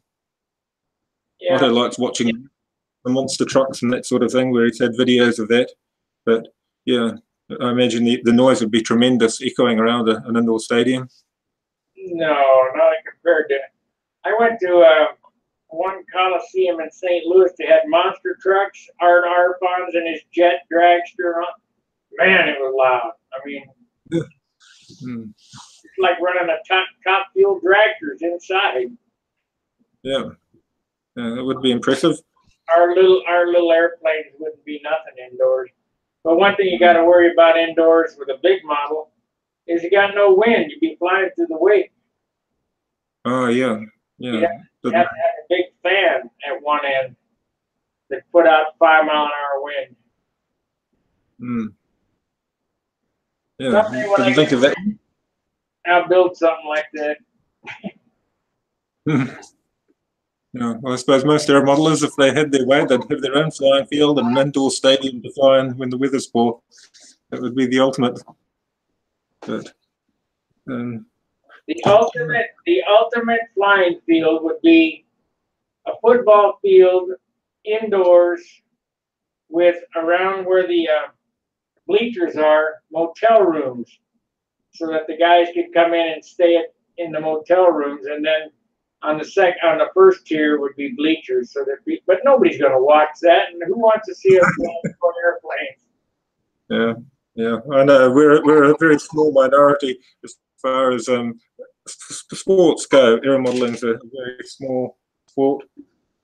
But it's big in Europe. They draw huge crowds in Europe. Yeah, I know. They used to draw big crowds here in the States, but flight is just not exciting anymore. They don't even watch. Well, they did have 60,000 watch the Blue Angels here at the Air Force Base, so that's pretty good. Yeah, we normally go when we've got a large outdoor flying event or just the different vintage or warbirds events that we normally go out to watch them at Ardmore Airfield, an old Air Force airfield. And the kids really enjoy it. There's lots of young people there. And sometimes the aeromodelling clubs will set up a static display, but that would be a perfect place to fly the control line model because it's in an environment where people are there that are interested in aviation. But gearing up an event like that would be quite tricky because of the risk of a model coming astray and hitting a full-size aircraft. Well, the big event here that I'm glad that I've got to go to at least one is Joe Knoll, and it's something to see 30,000 modelers in one space. Yeah, it's not all control line, but if you're an airplane nut, they got some airplanes there. It's unreal. You know, I'm not exaggerating either. 30,000 modelers in one space. Hey, Steve. Hey, guys. Hi, Steve. Hey, how's it going? You good? Yourself? Pardon me? How are you keeping, Steve? Oh, not too bad.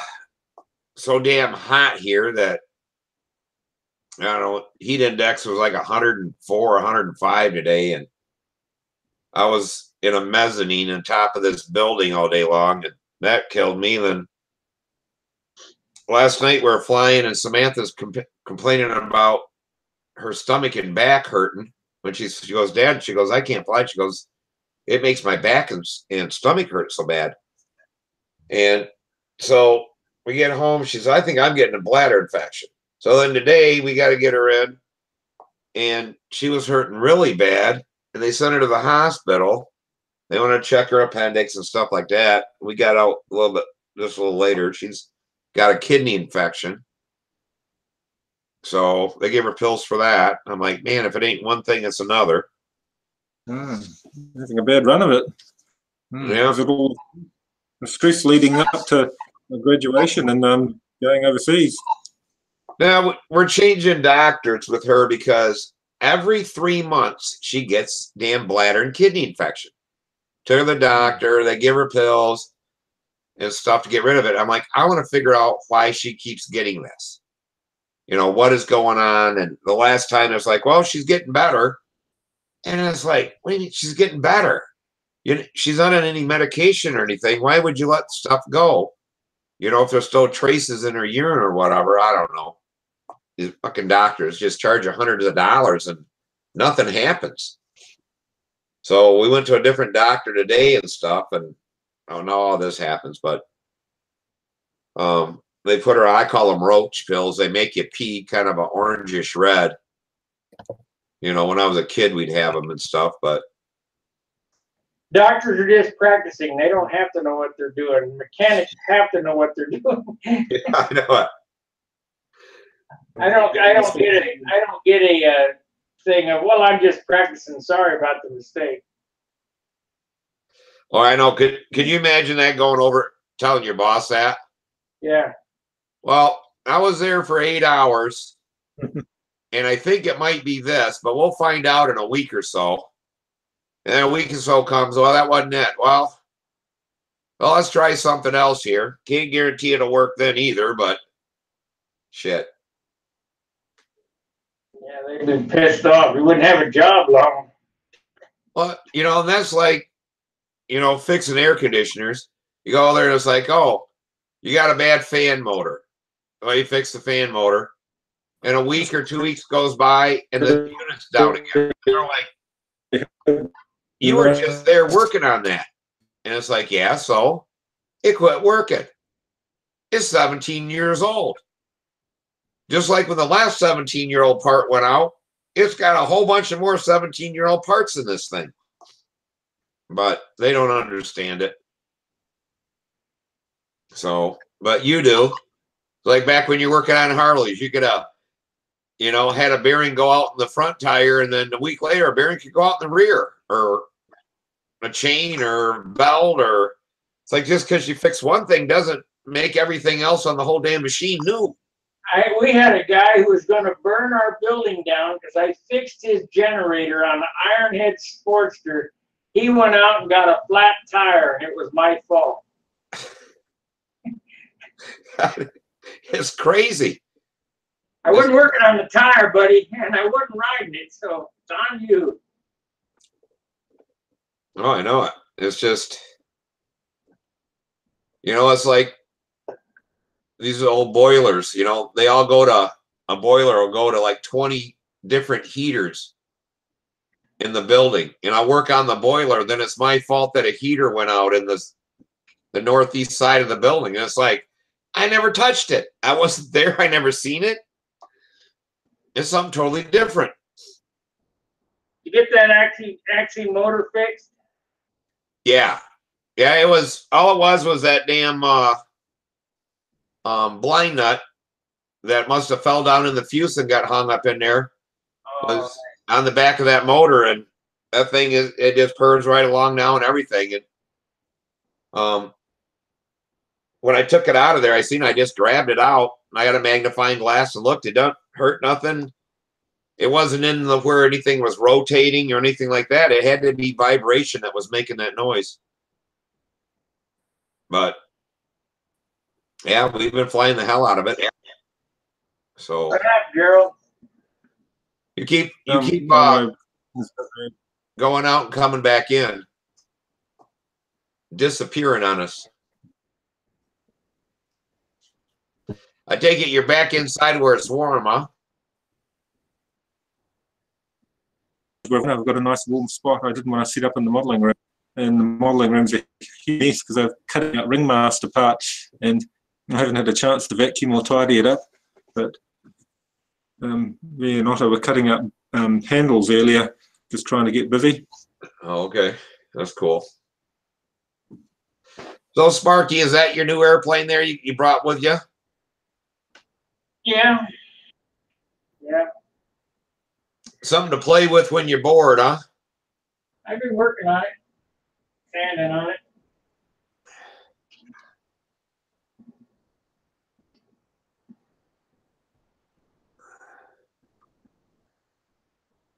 Yeah, I gotta hollow the block out tomorrow. Oh, okay. Is this for the 77? Yeah, for the 76 or 75, I mean. Oh yeah, that looks beautiful. Nice. You got all the top blocks all hollowed out, and No, this block here is not hollowed. how about your canopy there? How you did that? I know that was solid. You said you had to hollow that. And Yeah, this is all one piece. The canopy and the top nose block is all one piece. okay. I'll hollow this out. I'll do Now, that. did you make a mold of the back, the back top block or whatever you want to call it? Yep. Yep. That's this almost. I'll show you the mold. I changed the fuselage, so I had to remake molds from my other one. Here's the Okay. mold. Bottom block and the top block. Oh, cool. I was borrowing Chris's, but this is a different airplane, so I had to make my own molds. Well, that's cool. You'll have them now, and you'll be able to. It's kind of cool how they do them. I like, you know, when we did them there at Chris's house for Samantha's, I can't believe how easy that is because you got the slots cut in the block, that former or whatever, the mold. So when you sand that, you sand off all your little, oh shit, I can't think of what they're called there. Not bulkheads, but the pieces that go in there to sure it up. The formers. Yeah, the formers. You sand the formers, and then you make that top block, and then they glue right in perfect. It's like, holy shit. Everything fits perfect.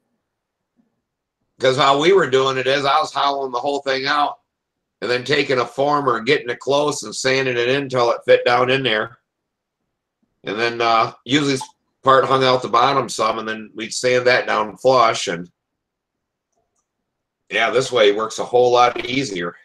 How you get it to fit the fuselage perfect is you put that on a piece of glass, that mold, the former on the mold on a piece of glass, and then you take a razor blade glued to a block of balsa wood and run it around the bottom, and it cuts it off evenly all the way around. And when you put it on top of the fuselage, it's a perfect fit.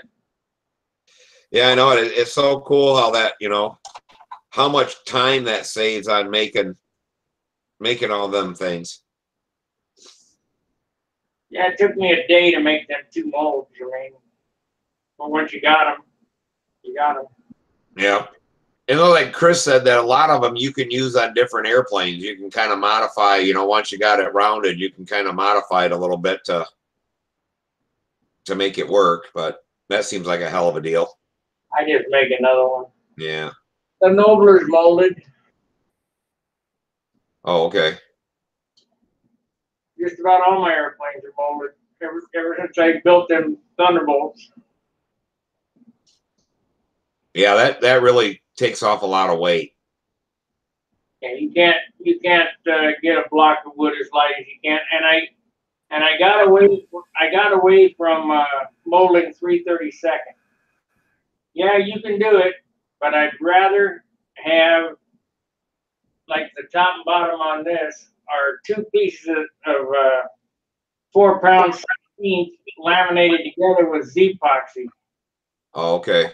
So it's an 1/8 inch, and then you can sand off some to make, a nice contour. You got some room to sand in, but the 3/32 ends up getting the Star Wars look, and I hate that. Yeah. Yeah, that's kind of how Chris does his too, and then it was glued on and then sanded out. That one place we messed up on it, but it came out. Samantha did a pretty good job sanding, but the one side she got a little bit of a whoop-de-doo in it. She hit it too hard, and it's like, well, we can fill it in with oh shit, super fill, and then sand it back out. But we were just running out of time. I'm like, when we get back, we'll strip it down. All that dope will come off and everything, and we'll go back through it and put some super fill in there. And I got some advice for you. What's that? Fly it, forget it, because you can build another airplane faster than you can, and better than you can refinish one. Oh, really? Oh, yeah. Yeah, you can waste a lot of time on old planes trying to make them perfect. You're quite right. Build a new one. Yeah, I quit. You drive yourself crazy. I quit fixing airplanes. Yeah, it's like I told her. She likes this airplane, like you like it and stuff like that. I said, what we need to do is just build you one that's not a take apart. This take apart, lighter. huh? Yeah, it'll come out lighter and a whole lot easier to build. How much does that airplane weigh? With the battery and everything, 63 ounces. I need to make it 10 ounces lighter. Yeah. Well, the battery would be about 5 ounces, though, wouldn't it? 3 to 5 ounces. 10. Batteries are 10 to 12 ounces. I don't know what his weighed, but my Thunder Powers were 10 ounces. Yeah, so considering that weights with the battery, that's pretty good.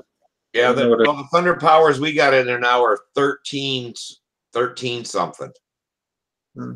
And it's like, but we went with 6-cell, and I don't know, we could have, if we would have went with a 4-cell and 3,500 milliamp, we could have got, the battery only weighs 9 ounces. Yeah. And we cut, just that right alone would have cut a lot of weight off that airplane. And the motor was lighter, and why it was, I don't know. It was like 5 ounces instead of 6 ounces. I don't know. These motors that take the higher current, if the wire's bigger in them, what makes them heavier? So there was an ounce there. And I was like, I said, well, if we'd have went with the 4-cell, like some of them do, we could have, I was running the 5 6 ounces. milliamp batteries. They were 10 ounces. 5 cell Thunderbar. Yeah. $100 a piece. Yeah, it's up very quickly. Well, it's like I got these from, these are a 6 cell 2500, but these weigh 14. They weigh an ounce more than the Thunder Power, and we could probably use them because I think I'm going to have to add a little nose weight to Samantha's airplane. But they had these on sale for $25 a piece. Yeah, that's pretty good.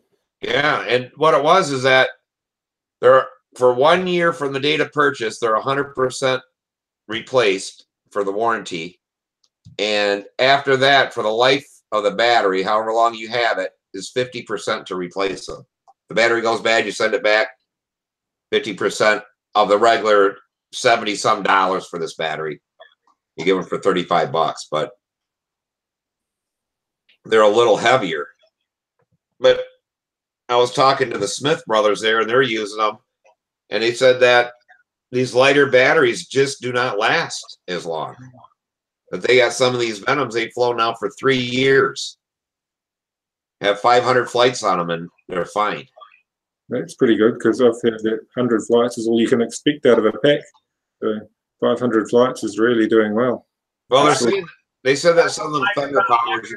It's that brick. That it feels terrible. It's just like having a brick in the nose. That's basically what it is. A brick. But I think we've got to keep those bricks in the background because if we can't get nitro and stuff like that in the future, well, we might all be flying bricks in the nose. So Build a light FAI airplane that runs straight alcohol. Yeah, I wonder how it'll affect a lot of people that are dependent. I've really got used to running my 10% nitro. I used to run 5% and I've run 80-20 fuel in the past. But you get such a nicer run with that bit of nitro in your fuel. Yeah.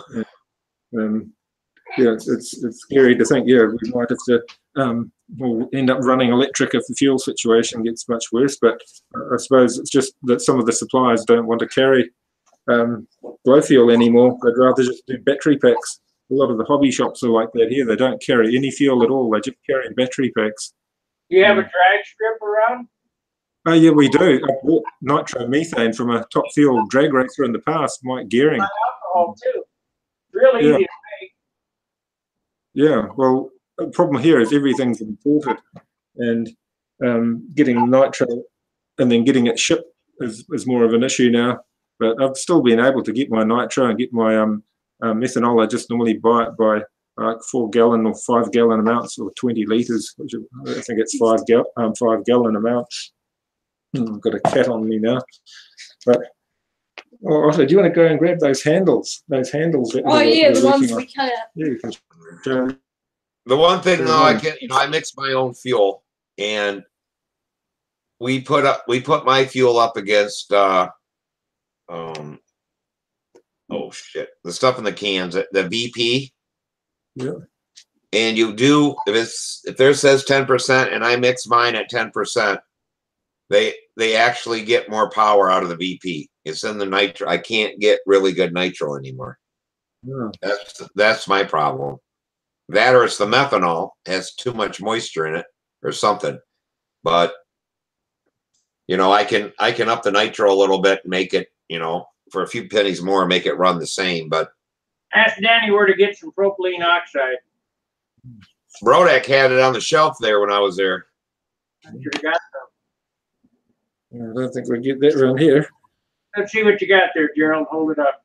Well, this is what me and Otto were cutting out. I like these plywood handles. We've got to sand them, make them nice and round, but I always work an adjuster and then I run the line right round the handle. I cut them out. Yeah, Otto's been busy chopping them out this morning. What's the weenie hanging at the bottom for? Oh, stab it in the ground when we're flying over grass. I always leave that as the down part, but I always stab it in the grass so I can see the handle when I walk out to the circle. If there's no centre circle marked in some of the fields we fly at, there is no centre circle. I stab it in the ground and you can find the handle and it makes it easy hooking up. Yeah, they're like a kid's handle that we inherited the design from years ago when we bought model models in the 1970s that were airsail or model air here in New Zealand that cut out the little dinkum handles out of 1/4-inch ply, and I just cut them out of like 1/2-inch ply instead. I make them a little bit bigger as well, so they're a comfortable fit. But I've just got to sand them nice and round. So yeah, Otto cut out 4 of them this morning. So yeah, he's with his flying. I said, I cut out a ringmaster, a copy of a kit, and I said, well, yeah, have a go cutting out a ringmaster next, because it'll be a bit better than your Showman, a 15 size model. He much prefers flying a 25 or 35 now. So we'll try and get him a ringmaster going over their school holidays, which is in like a week's time. So we'll try and keep the 2 boys busy during their break, cutting out wing ribs and fuselages. Just have to go and buy some more balsa ready for the break. Oh, that's right, because you guys are coming into spring now, aren't you? So it'll probably be spring break for them. Oh, they have like 4 breaks during the year. They're only a couple of weeks, but we're still right in the middle of winter. We just passed the shortest day, so we can't guarantee on it being great weather outside. So if I can get the 2 boys doing some building. Even my wife, Aline, was saying, I've got to work on my old Kitty Hawk. She's building a couple of Kitty Hawks for her Super Tiger 51. She's got 2 Super Tiger 51s. She was working on that years ago and trying to encourage her to get back into working on those. She's got the Schnell ported 51, the G51. So that's cool. Now, do you guys drive on the right-hand side of the road or the left-hand? Right-hand side here. Oh, okay. We've got a couple of left-hand drive cars, but yeah, right-hand side of the road. Most of the cars have got it converted to right-hand drive, the American ones that I've got. But oh, okay. So you drive the same side as England and Australia, Japan, they're all left-hand, right-hand drive. And I think Canada's left-hand drive, but they were right-hand drive up until, I think, the mid-60s, I think, when they broke away from Mother England. Yeah. And did what the rest of the US continent's doing. But yeah, because Samantha was talking about that, about when we're in England. Well, yeah, we'll be in England. We fly into London and stuff. She goes, we could rent a car and go see some stuff. I said, I ain't driving over there. She goes, why not? I said, it's on the other side of the road. I said, hell, we be crashed into something. I'll be screwing up and be on the wrong side of the road and get hit. Yeah, you don't want to hit on, but yeah, you just have to be very careful. My sister used to go to the States regularly for work, and she would drive on your roads, and she didn't have any accidents, and she did a lot of driving while she was there. But yeah, she's fairly adaptable as a person, more adaptable than me, I suppose. But she's driven all over Europe as well as America. Yeah, well, I told her, I said, if we're going someplace, if I was over there and I was driving and I was going someplace, I think I could concentrate on driving. I said, but if we were going looking, you'd be like, Dad, look at that. Look at Big Ben and shit. Next thing you know, I'd be on the wrong side of the road. I ain't going to be paying attention to what I'm doing. Yeah, yeah. I suppose if you're there on holiday, it's only for a short time. It's not worth the risk. Get a taxi, get a coach tour. Bus tour of it. I suppose you don't want accidents when you're overseas too. That's where, as long as you can get your health good, do some liver cleansing diet or whatever, anything that helps. Drink lots of green tea, have lots of cranberry juice, whatever you can to help get yourself. Yeah, I don't know. They said nothing's wrong with my gallbladder. There's no stones anyway. Oh. And they really don't know what's going on. Now, today, again, I got a little bit sick, but it was only for a couple hours. And then I was fine again. So, but a guy that I was working with, he's the apprentice or whatever, he decided to buy me lunch, and he bought pizza, and it was really greasy. And it, oh, my God, it about killed me. Yeah. It does sound a gallstone-related issue. Sometimes it goes away. And my sister-in-law had that, and she went into hospital, and they didn't want to operate. They refused to do anything for her. They said it's manageable. You just have to change your diet. So my wife went and got her a real greasy, fatty meal, and that set it all off. And they operated in the end. But it was one of those things that comes and goes. But, yeah, if you can manage it just with your diet. But we like you finally said, got our flights figured out. Because we lost 2 flights, and I spent 5 days and I don't know, 10, 12 hours on the telephone. Finally, some guy in India or whatever figured out that they didn't pay for landing fees and something in London. So they canceled my flights. And then yeah. once I paid $286, everything was supposed to be okay. Then they're asking, well, what days do you have to come back? And I said, well, 22nd through the 24th. I got to be back by the 24th. Okay, and stuff. So they figured it all out. Well, I get it last night. The line was so long. We literally went through the drive-through. It took forever. You're fine. If I let her, excuse me a second. If I say an hour and a half, then she wouldn't be back till an hour and a half. So that's why I said an hour. Oh. Make you guys hurry a little faster. Excuse me. So now we fly to London. We got to wait there 8 hours, and we fly to Dublin. Then we got 13 hours till the next day, and then we fly home. So we lost a whole day, but at least we get home. I told him, I said, I can't be stuck in London. You got to get me out of London and back home. That's all there is to it. So this worked out. I wish that the times were different so we could visit, 13 hours in Dublin. I'd like to be able to go around and see some stuff there, but oh well, maybe we'll get to go to a pub. Found out from a friend that Samantha's age, she can have like a pint of cider. They call it something, and 2 cigarettes. At her age. Well, the law's quite strict there in the States. Are you allowed to drink under 18? Mm. Bit different there. Yeah, you can drink under 18, but not hard liquor, and not, I guess this cider only has a lower amount of alcohol. Probably more than we got here, but for there it's a lot less. And you have one pint. You guys can stay on and talk. I'm going to shut the Hangout down. It's been on 2 hours now. All right, man. Thanks for doing it, Sparky. Yeah, All thanks. right. Appreciate that. We'll see Rusty on Monday. Yeah, we'll see you. Maybe see you too. All right. All right, take her easy. Hey, Stay cool. Yeah, so yeah, we got that worked out. So just coming quick and pack our clothes and get ready to go. I suppose we'll go very fast. Just make sure you got plenty of good camera and plenty of those little SD cards or whatever you put in them. Yeah. And post some home. From what I've heard, people say post some home so you don't lose. If your camera gets stolen, it's all your footage. Yeah. Post some of them home to yourself, so that way you guarantee something's going to come back. Yeah, that's for sure. I didn't think about that, but yeah. And the SD cards now are fairly cheap for how many pictures you can put on one. Oh yeah, they're massive, really. You think of what you had 20 years ago in terms of camera capacity. It's so much better now. The resolution, the frame rate, everything's better.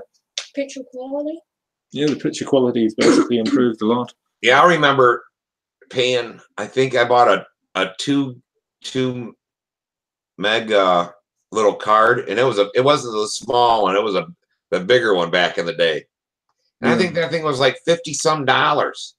People would laugh for what we paid for, 2 megabytes back then. 10 years ago was just crazy. Now Samantha's got this little one in her phone. How big is yours? The one in your phone, 100, 200 and something? 256 she has in her telephone now. Yeah, it's incredible. And it's just a little dinky thing. I'm like, wow. Yeah, the little micro cards, but yeah, the current generation of phones are able to take much better pictures than the old full-size SLR style cameras from a few years ago. It's just incredible just how it's improved. But it does mean you go along to a flying site, you can pull out your cell phone and start taking pictures, and they're worthwhile quality. Well, speaking of cameras and stuff, I was trying to do stop motion with my action figures, and then my my tablet wouldn't take the pictures. It was just so frustrating. I don't know what's wrong with it. Your tablet's too old. That's what's wrong It's with too it. old. Yeah. Yeah. I don't know. It must have been designed. I don't know where it was designed in China or something. No, it's not. It's not that. It's just your auntie bought it for you when you were about 5, so it's a bit outdated now. Plus, it's what's it? It hasn't got no internet connection. Oh no, we just haven't updated. It should have an internet connection. It should, but Yeah, there's all these different things that are wrong with it. It's unbranded and everything. Well, that's like for work. Got me this new phone. I don't know. It has 2 cameras in it, and it'll double focus to where you'll be in focus and the background's out of focus, or both of them's in focus, or all kinds of shit. I mess this thing up so bad all the time. I get shittier pictures than when I had this old cheap thing that didn't do nothing but just take pictures that everybody says, oh, it's so outdated and shit. I said, but it worked. Yeah. Samantha had me videotape her a dance that she did at school, and I'll be damned I didn't do it right. Didn't get nothing. I thought I was filming the whole thing, and I didn't film anything. But this you can put in video, and you get stills. You can do panoramic. You can do all kinds of stuff, and but I can't use it. I'm too stupid. That's what'll happen.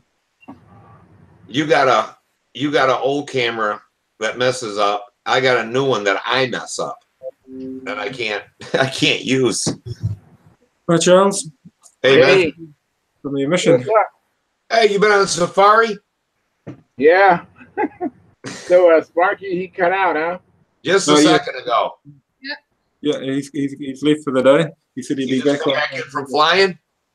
No, I just came from the store. I was here earlier, and then I had to go make a run an errand real quick. Oh, okay. Yeah, he just got off, but yeah, I was just telling him we finally got my flights fixed so we can get home. All right. I was really sick Sunday, and I got on. I just messing around, got on, look at my flights, and 2 of them were gone. And last night they finally got it fixed after I don't know how many hours on the phone, how many hours of waiting on hold. It's just crazy. Wow.